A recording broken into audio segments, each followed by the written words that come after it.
Sivaye Nama Tiruchitrambalam. Welcome back to our discussion on Sokkanatha Venba, verse number 16. The verse goes this way. Nitham Ezhuntharuli Ninmalane Enthanakku Buddhi Migavum Bodhithu Sittamayal Pokuvai Inba Sukha Puranathil Irandarave Aakuvai Sokkanatha. Today's verse is something that we should have it as our prayers on a daily basis. This particular prayer is put forth, or request is put forth to Sokkanatha. It says, Lord Shiva, but first, before we understand this verse, we need to understand the stage that a soul goes through as per Siva Siddhantam. Earlier, and we know that soul is not going to be born or it's not going to be destructed as well. Similar to God, the concept of soul, the concept of entanglement is permanent. So no one creates the soul, no one destroys the soul as well. But what happened to the soul before we take this body? That is what they call it as we are in a state of darkness. And this darkness is the place where our companion was our entanglement, called as ignorance. Anavam we call it. Technical term for that is Anavam. Anavam is nothing but full darkness, and we had been accompanied by this darkness when we were in that particular state, which is called as Kevalam. After that, Lord Shiva looked at us and he wanted to show a little bit of mercy, because he knows the soul is capable of being happy. The only thing the soul has to go through is happiness. What is blocking is this Arnavam. So, Lord Shiva decided to give a little bit of a clarity for us. So, he gives us this Dhanu Karana Bhuvana Boham. That is where we come to the next state, which is called as Sagalam. When we come to Sagalam, that is the place where we are with all sort of entanglements within us, not only Arnavam, but we also have Kanmam and Maya. Now what happens is we started immersing ourselves in the pleasure that we are getting out of this Dhanu Karana Bhuvana Boham. As we said earlier itself, Dhanu means body, Karanam means our sense organs, Bhuvanam is the planet or the world that we are living in, and Bhogam is the pleasure. So what we started doing is we thought that these are the permanent ones, and we started immersing into that. After a lot of suffering, we come to know that this is not the real happiness, but there is something beyond that. That is where we will get into a little bit of a confused state.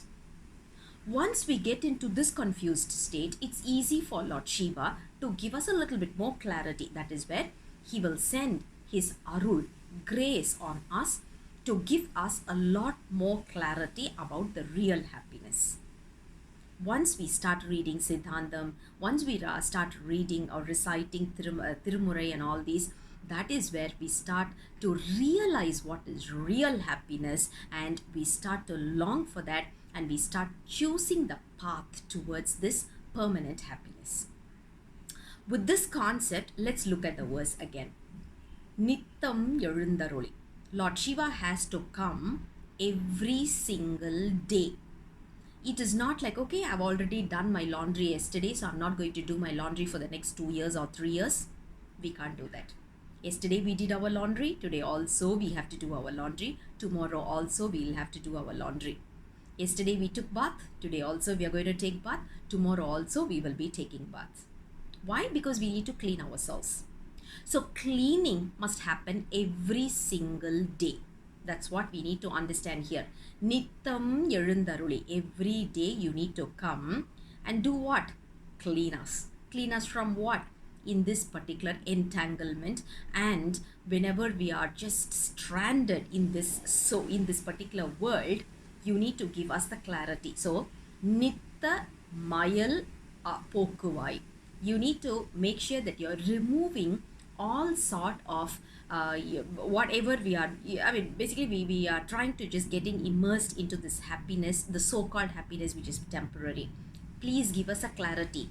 You need to clear this thought in my mind, and that's not going to happen 1 or 2 days. It's going to happen every single day. Then you have to come every day, Nitham Ezhuntharuli. Once you have cleared or cleared the dust or cleared the impurity, what you have to do is inject purity into it. Because now that place is vacuum, that place is empty. Now, since it is empty, we shouldn't let something else come and sit into it. So what we have to do is, once you have cleared our confused state, you need to put in more clearer things there. That is what we call it as buddhi, which is intellect. So Lord Shiva has to give us the real intellect. Why is that intellect needed? Because without that, we can't achieve what is the real happiness. So first is clearing off the dirt. After clearing off the dirt, then only we can put in the next layer, which is a real intelligence. After that, this intelligence will guide us in the path of spirituality so that we can be in a state called as permanent happiness, and that too in an Advaitam state where we are not even able to realize that the happiness is different and I'm different. So we get entangled with the real happiness, which is Lord Shiva's lotus feet, and we want to be there permanently. That is what verse number 16 is all about. So how we have to read this verse is, Nitham Ezhuntharuli Sittamayal Pokuvai, Nitham Ezhuntharuli Buddhi Miga Miga Bodhithu, Nitham Ezhuntharuli Inba Sukha Puranathil Irandarave Akuvai Sokkanatha. So this is a prayer that we should all be having or keeping in front of Lord Shiva on a daily basis to give us the clarity so that we can elevate our soul to the next state. I'll come back again with the next verse very soon. Until then, Sivaya Nama Tiruchitrambalam.